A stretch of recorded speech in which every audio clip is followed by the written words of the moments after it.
Friendship under fire. Any time now. Isamu leaned against the pillar of the lowest torch and looked towards the door he should come through.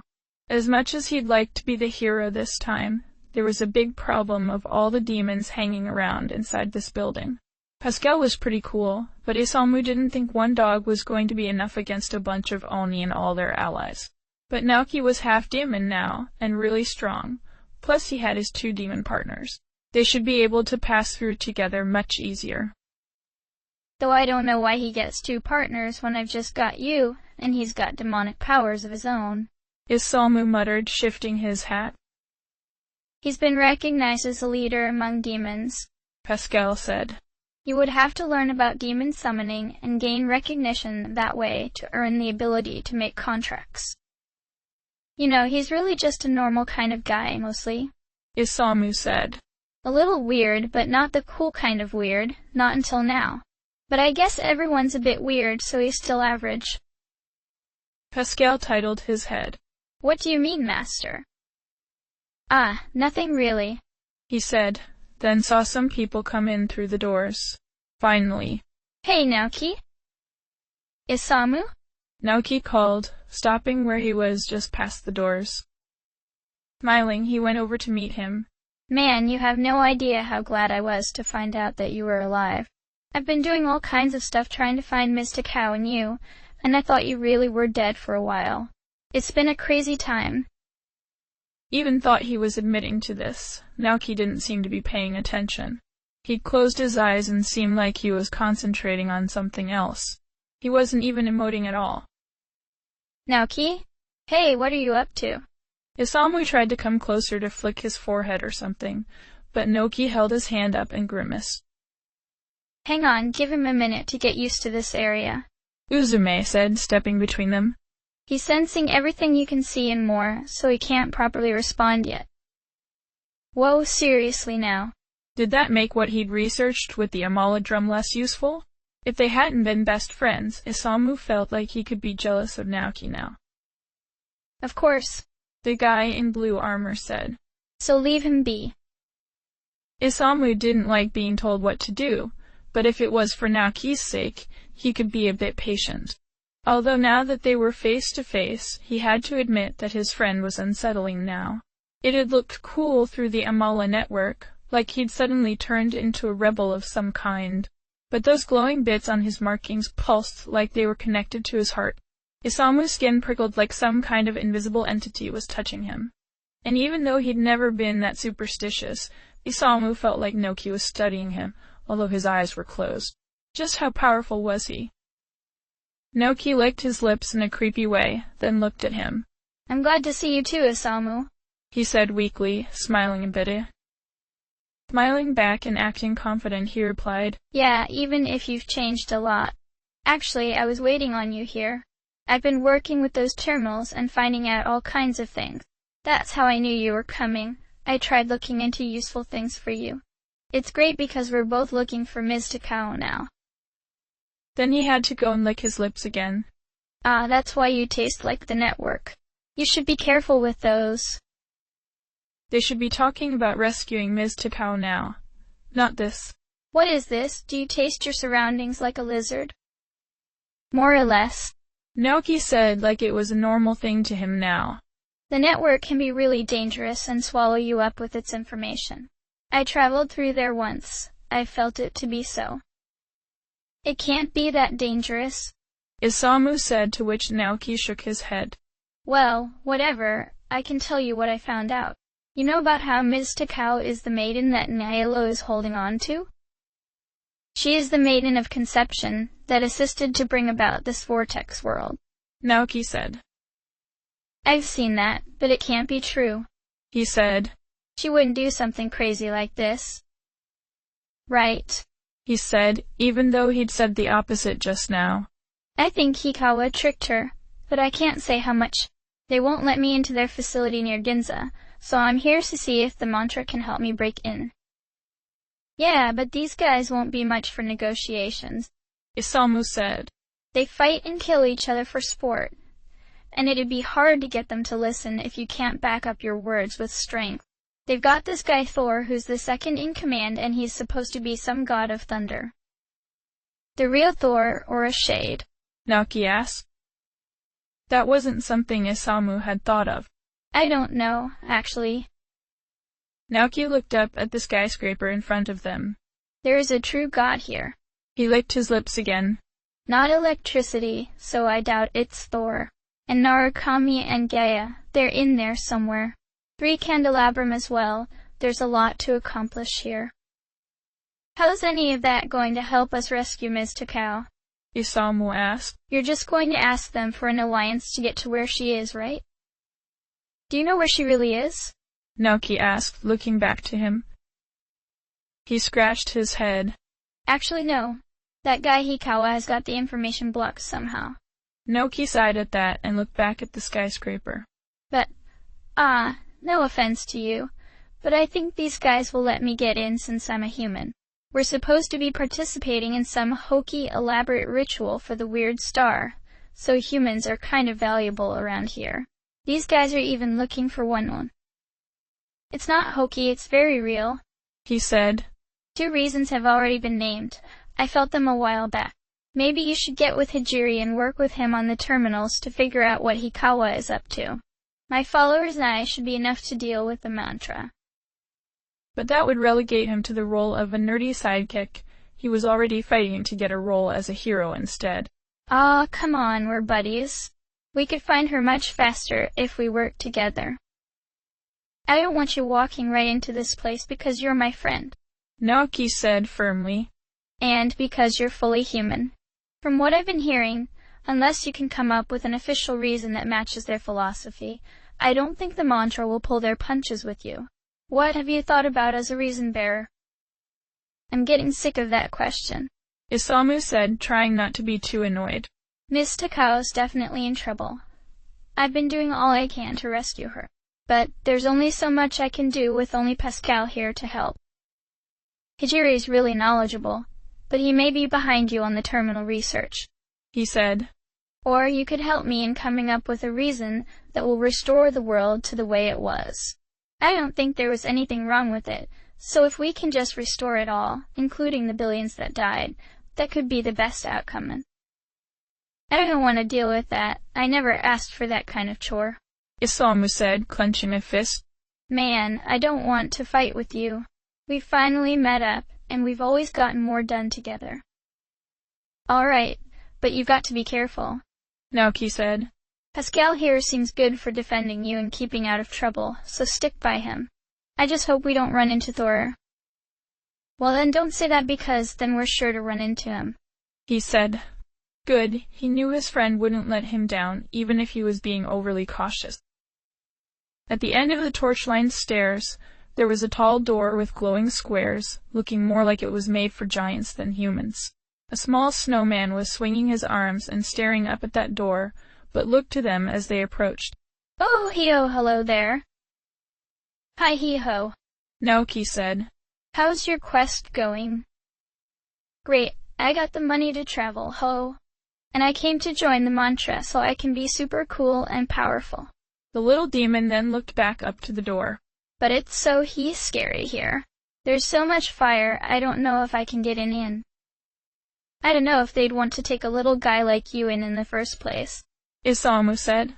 This Hee-ho seemed too cutesy to fit in with the demons he'd seen of the mantra. Hey, I'm gonna be big and powerful someday. Just you wait, Hee-ho said, stomping a foot down. But it didn't look that intimidating with that permanent smile on his face.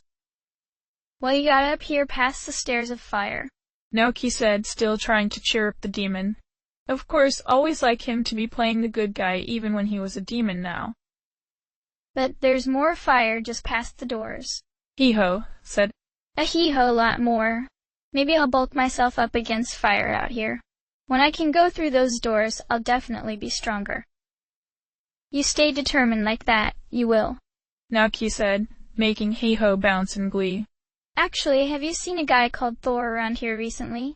I'm not sure what he looks like, but he's a powerful thunder god. Who? He patted the side of his head. I dunno. A few demons have come in and out, but they look right over the top of me. About the only guys that aren't giants are the He-Ho Pyro Jacks, and the Pyro I met here was a He-Ho jerk. Guess we're taking our chances, huh? Isamu said, though he felt excited for this. He might finally do something awesome and inspiring. Right, Naoki said, going up to the door. He closed his eyes there, then waved his demons closer. There's some news just inside. I can handle them, but stall for me in case they want to battle right off. It was like that as they made their way through the halls. Isamu had copied some maps to his cell phone, but Naoki would just walk into the place and know how the current floor was laid out. While there were many demons, they never really got ambushed because Naoki always sensed them coming. He also somehow knew exactly what characteristics a demon they were facing had, something that took Isamu a while to figure out with the terminals. Uzume seemed better at magic, while Momonofu was better at weapon combat, but Naoki was good at both magic and fist fighting all of a sudden. On the third floor he sensed a problem. Thor's ahead. He's standing in the way of a different elevator. There's no stairs up, so we'll need that elevator. And he has Narukami. He put his hands over his face. Oh dear, you'll have to challenge him at some point then, Uzume said. Who's this Naru? Isamu asked. Naoki had muttered about them in Gaia at a few points. It's a demonic parasite where I get my powers from, Naoki said. After rubbing his cheeks, he put his hands down. My thoughts get messed up when I'm near one, like I have to get them, whatever it takes. Well, we need to meet with Gozuteno and Thor's his second in command, Isamu said, determined to keep himself involved somehow. A lot of these guys seem to respect you when you were winning, so maybe you just have to challenge him too. Pascal whimpered a little, not being helpful. Thor would ruin your guardian, Naoki said. And unfortunately, Uzume's a liability against him too. I'll probably have to call out Matador. Well, maybe I can do something against him, Isamu said. There had to be something he could do. Against Thor? Naoki asked skeptically. Well, you gotta try crazy things at some point, right? He said, starting down the hall. Pascal followed after despite how nervous he was. This is more than crazy, Naoki said, hurrying after him. You could end up dead. They aren't supposed to kill the surviving humans. It's like a law or something, he said. Not exactly, Uzume said. And there's plenty that would not care. Well, I'm going, Isamu said, not stopping for them. Isamu, Naoki said sternly, trying to stop him. He turned and threw him off, not wanting to be patronized anymore. Then a flash of light filled his awareness. Isamu couldn't feel his body. Naoki caught him. Why? Couldn't he do anything? Naoki looked down the hall, then growled in an inhuman manner.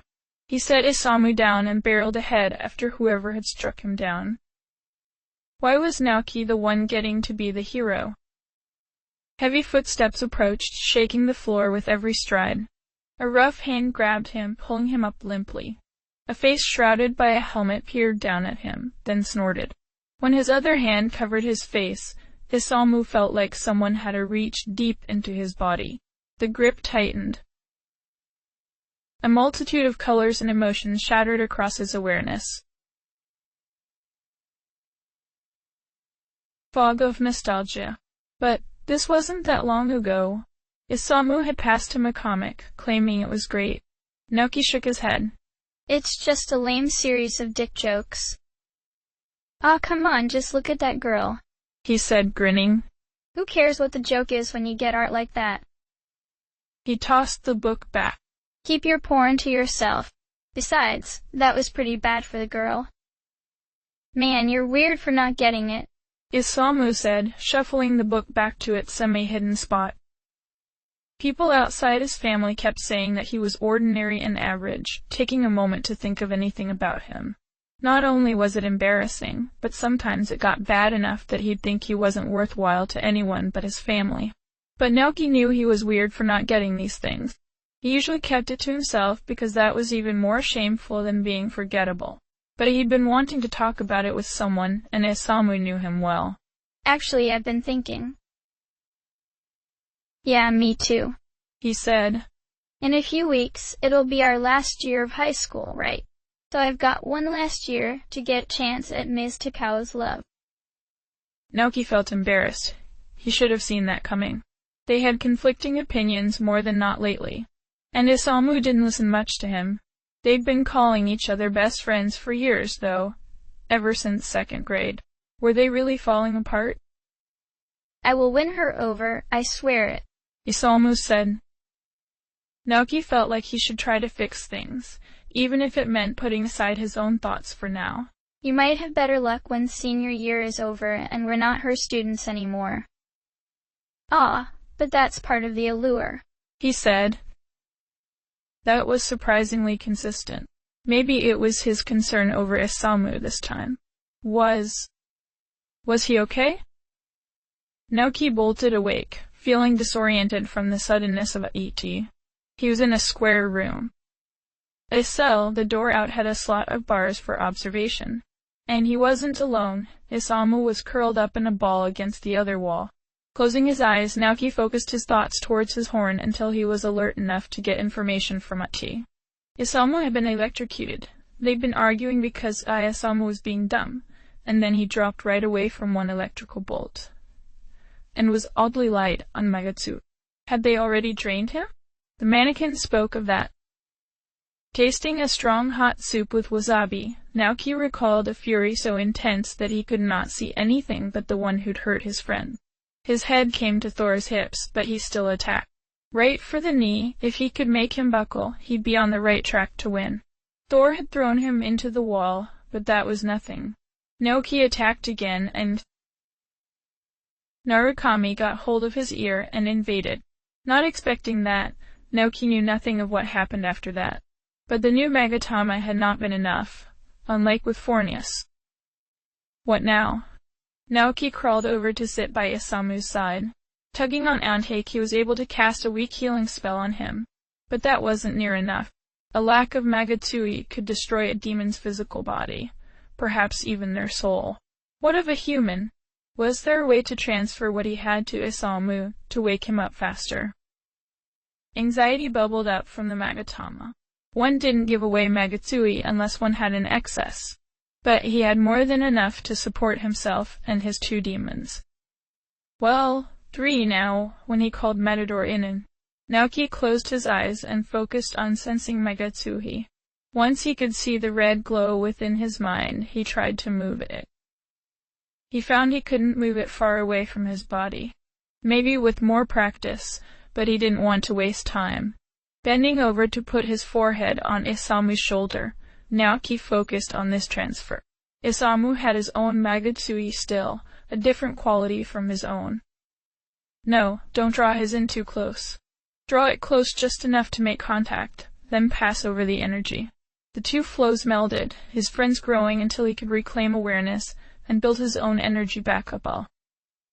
Isamu grumbled, so Naoki set a hand on his side to sit back up. Ugh. Naoki, what are you doing? Waking you up, he said. The transfer had worked well enough that Isamu pushed his hand away and started to get back up. Hey, I don't like you that way. Relieved some, he laughed softly. That's not it. Well, what am I supposed to think, waking up to you leaning over like that? Isamu rubbed his arm. Man, I feel so exhausted and numb. You got shot through with lightning and then drained of Magatsuhi, Naoki said, going back over taut the other wall. If I hadn't given some back to you, you'd still be out like a light. Is that like some magic CPR? He closed his eyes. Maybe I should have just stayed asleep. You can if you want. He felt energy swelling up. That was Kagutsuchi. Well, now I'm awake, so where are we? He looked around, trying to stay alert. A jail cell, he said. Hey, if I get really strange in a couple of minutes, it's because Kagutsuchi is full. I'd leave, but I don't think they'd let me. How can you tell? There's no windows. It's the way it affects demonic power, Naoki said. I already think this is strange, Isamu said. Unfortunately, Matador chose that moment to appear within the cell. Did you need me for this trial by combat? He said, pulling his cape across his chest. Isamu stared at him. Yes, and I should get the other two revived beforehand, Naoki said. Not quite now. He'd rather not overwhelm Isamu with 4 demons afflicted by full Kagutsuchi. Do you happen to know anything more than it's a trial by combat? Say, I have wandered these halls as a shadow, as it lies so near, Matador said. There are 3 rounds with 3 demons they choose as executioners. If you can defeat all 3, you prove your innocence. It's a classic form, typical for a god, like Gozu Tenno. So far, you'll probably be up against an Orthus, a Dakini, and Thor himself. I might have a chance against Thor when I'm not distracted by a Magatama, he said, rubbing his ear. Who is this? Isamu asked. I am the mighty fiend Matador. You had best show some respect, he replied haughtily. He's one of my followers now, Naoki said, which Matador tried to ignore in front of another person. Can you break us out? Isamu asked. Not in the state you're in, no, Naoki said. They were still on the 3rd floor, but Isamu was tired and wouldn't be able to move quickly. If I was dismissed and resummoned outside the door, something could be done to that effect, Matador said. But he is right, you need more time to recover. You can bring your guardian back too. They aren't affected as powerfully by the Kagutsuchi phase. Hearing that, Naoki called out a few small items. I've got an extra revival bead and some life stones you can use. No, he hasn't been of much use to me, Isamu said. Doesn't he provide you with safe food and water? Naoki asked. That's what Chiaki said about hers. Well, there's that, but nothing else. Naoki passed over the recovery items, although Isamu didn't make a move to use them. I came in part because I can control myself better under full moonlight, Matador said. And Kagutsuchi, you're still a youth, Naoki. Since you don't wish to harm your friend, I shall keep an eye on things. Upgraded from a child, huh? Naoki said, feeling some amusement. Yeah, it was starting. Thanks. There is still much for you to learn to truly be one of us, he said. Also, I can confirm that the angels are watching you closely as well. Some very high-ranking ones at that. He paused. We'll discuss them later. It's important, but not right now. Man, and you've got angels after you too? Isamu said, trying to take this lightly. You're like some anti-hero guy. That's cool. It's not cool, Naoki said, angered at the reminder. Maybe he should say exactly what he thought. No, he shouldn't be cruel to his friend. Don't be sensitive, that ain't good, Isamu said. You've got all the cool stuff going for you, so you shouldn't be complaining when you're way better off than you were. What, do you want angels to be holding the souls of your entire family hostage because you're a threat to them? He said. That's what this gets me. That can't be right, Isamu said, looking over at the door for some reason. For a moment, Naoki entertained the idea of forcing him to eat his dorky hat. Matador must have seen his expression since he tapped him lightly on the back with his cape. What he says is the truth of the matter. That's one of the things I learned, Matador said. Oh really? Isamu shrugged, then looking down in thought. Is that all he was going to do? Maybe it would take him a minute. Talking seriously wasn't one of Isamu's strong suits. But he shouldn't be so heartless as to be disinterested on hearing that. Naoki's thoughts struggled with each other, but the light of Kagutsuchi still pierced through. After a bit, he laughed quietly. What's so funny? Isamu said, taking that as a distraction from heavy topics. He had no idea what he was in for. It's just that my human side is being so desperate to keep polite as friends when its voice is weakest, Naoki said. I want to talk, but you don't want to listen to what I have to say when it's not about your interests. That's always how it is, isn't it? Well, what the heck am I supposed to say to something like that? He said. And you said you'd say strange things now. Feeling an impulse to really mess with him, he smiled and replied. Not so much strange as being totally without normal human inhibitions. There was one full Kagutsuchi when I wrestled with a Nekomata, because she disrupted me in the shower. You know, one of the cat girls that are handy with charm magic. Oh really? Isamu said, getting a dumb grin on his face. Does that turn you on? Naoki said. Matador chuckled near him. Red-faced, he stammered for a couple seconds in response. Hey, don't tease me like that. Well, that's what you get for not wanting to listen when I wanted to say something, he said, then leaned against the wall behind him. He had to do so at an angle due to his horn. When I really wanted to discuss something with a human that demons wouldn't grasp. But you aren't interested enough to care. You know, there was another time when I wanted to talk with you about something important to me. But even though I had to be acting troubled because of all the doubt it was causing me, you completely ignored me and went into your latest ill-fated plot to romance Yuko. When was that? Isamu asked, instead of what the matter was. So of course he couldn't be told directly. That's why I've been avoiding you all break, Naoki said, startling him. That's right, you failed me at a time that I needed you, and so I ignored you. I told myself on several occasions that I'd call you some afternoon so we could meet up and talk. But then I convinced myself out of it because you'd ignore me again. But really, you'd hurt me with all of your insensitivity. We have different interests, like we play different games, and we prefer different restaurants. Whenever I'd suggest somewhere to eat, you'd shoot it down immediately and insist on the places you preferred.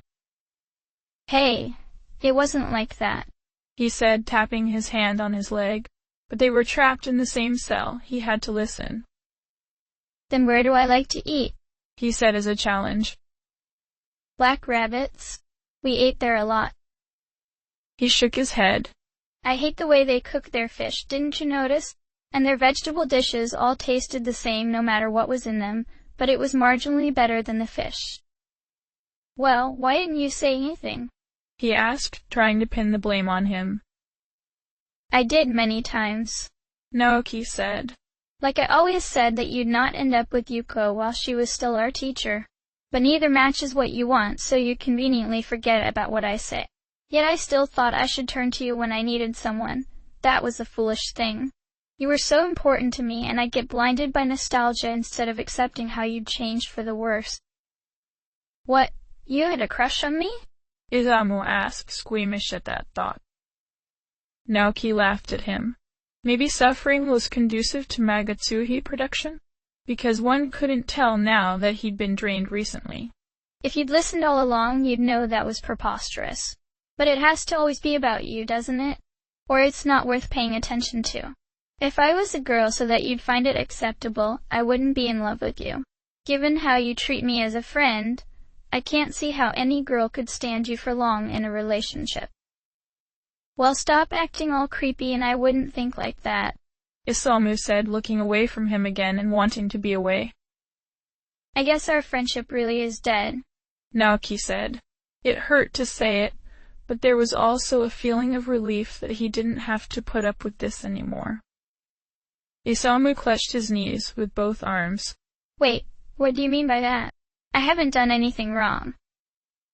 You've done so much wrong that I've been thinking that for months now, he said. But I always thought I should try to fix things, because we were best friends, right? I agreed to all your dumb plans when I shouldn't have, especially the one that landed us in here. Well, I'm not going to sit back and do nothing. I'm not that kind of guy, he said. Naoki nodded. I know, and that's stupid. You contributed nothing helpful to this effort. I could have found a way around Thor if you weren't around. Are you expecting that you can magically find Yuko and rescue her to automatically earn her affections? This isn't one of your dating games, it's not going to work like that. But I still brought you along because you insisted that it's what friends do. Although maybe that was a good mistake since I can finally give up on you. Stop that, you're completely wrong, Isamu said, clenching a fist and starting to move. Matador was quick to rebuke him with his cape. Don't even try, boy. You'd be creamed if you provoke him enough. The full Kagutsuchi was passing now. Naoki shrugged. Maybe I'm wrong. Maybe you'll be different when you finally grow up. While Isamu stopped his rash move, he still glowered over at him. Naoki closed his eyes, mentally cursing himself for saying all that. True, he did think things like that, but they were unchecked ideas that didn't need to be spoken. But what could he say now? He'd eviscerated their friendship, and there was no taking that back. Hey! A pyrojack came up to the door and clanged his lantern against the bars. You'd better be awake in there. We were supposed to hold the trial during full K, but then some doofus caused a delay. The crowd's getting restless, so you're coming out of here for the trial. Just leave your squishy human in here. He'll get splattered too early. Now there was no time to try apologizing. Naoki got to his feet. Come on, Matador. As the cell door opened, he did think of something. If you're recognizing him as mine, nobody should dare get in here and drain him again, or I will rearrange their face. How do you think you're going to enforce that, huh? The pyrojack asked smugly. You're the prisoner here. Off to your trial. Naoki went right up to the pyrojack and glared down at him. I'll enforce it with my fists, just like I'm going to do in the trial. And I know I'll win, you know why? Because I broke Lucifer's nose and walked away. This trial of yours does not scare me. You're just bluffing, the pyrojack said, although he shrank away from Naoki's gaze. Matador chuckled. He tells the truth, little gourd head. So unless you want to say goodbye to the world, you ought to let the others know not to touch the boy in here, while we go win that trial. Capiche? It wasn't really true, but it was effective. All right, but if you lose the trial, all bets are off 'cause you have to be lying then. Now get moving. On the walk over to the trial arena, Naoki held back on a sigh. You said you were going to keep me from harming him, he said quietly to Matador. I did that much, Matador said. If he can't handle such criticisms, then he's no man, just a whining babe. I hope he can learn from that, he said, although he still didn't think there was a chance for their friendship to be rekindled now. Isamu hoped Naoki hadn't noticed, but he was quivering. He hadn't been kidding when he said he got crazy just because Kagutsuchi was full. How should he feel about what had been said? Angry, afraid, ashamed. None of that sounded right because a cool guy should be confident, collected, and unshakable. Getting emotional was a girl's thing. It was wimping out for a guy. Although Naoki had seemed anything but wimpy when he got emotional just now. Had their friendship been dying for months? That couldn't be right. Naoki hadn't complained much before. He always seemed happy to hang out and goof off. And while Black Rabbit didn't have the best fish, it certainly wasn't enough to hate the place. Naoki couldn't have been avoiding him all of this past school break. Isamu had been hanging around some of their usual spots. They just happened to miss each other. Was it because Naoki was half demon now? Yeah, that had to be it. He'd mentioned a couple times about how his human side tried to hold him back. And demons were known for lying. He couldn't take every word they spoke for granted, not even from Pascala. Anyhow, Naoki wouldn't really be complaining that much as his normal self, and why would he complain? He had the power to do things he wanted. Even if that threat to the pumpkin ghost was a bluff, he still convinced it through sheer force of will. He was cool now, with angels watching him as a threat and crazy demons like that Matador serving him. Naoki should feel awesome right now and not let anyone hold him back. And he probably could rescue Ms. Takao without trouble, once he knew where she was. Isamu wished he had that kind of ability. He wouldn't mind all that much if his family was held hostage, and heck, he might not care at all with demon powers at hand. He'd been anticipating the time he could move out of that house, because his parents were a drag to be around, and kept fussing over what he was doing. Isamu was worried over Ms. Takao, but he was doing all he could to find her instead of sulking and snapping at people.